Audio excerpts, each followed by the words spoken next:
Oui, Madame Schweitzer.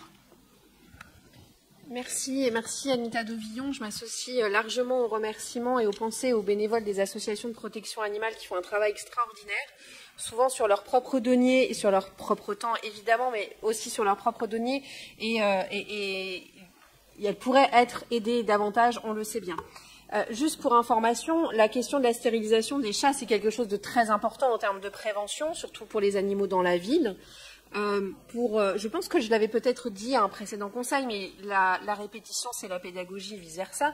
Une chatte non stérilisée, par le biais de ses descendants, évidemment, engendrera en 4 ans 22 464 chatons. Donc c'est énorme, et on se doute bien qu'une ville n'a pas la capacité à absorber autant de chats, aussi mignons soient-ils. Et donc l'action de stérilisation des chats dans la ville est particulièrement importante, et il faut la soutenir.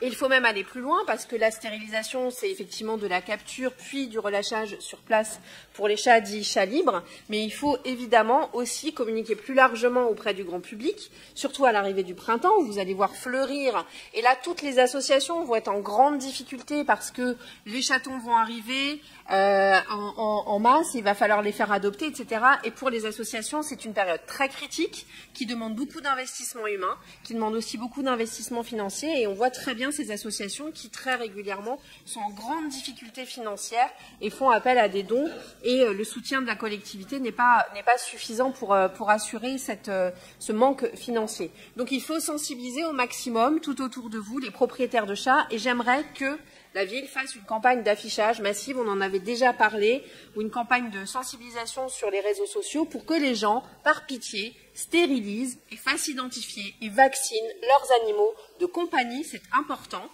Et ça pourrait très bien trouver sa place dans une charte du bien-être animal que j'attends toujours pour la ville d'Angers. Je ne désespère pas d'être associée et je suis toujours disponible pour y travailler avec vous. Merci à vous. Merci, Madame Schweitzer. Madame Dovillon, vous voulez redire un mot?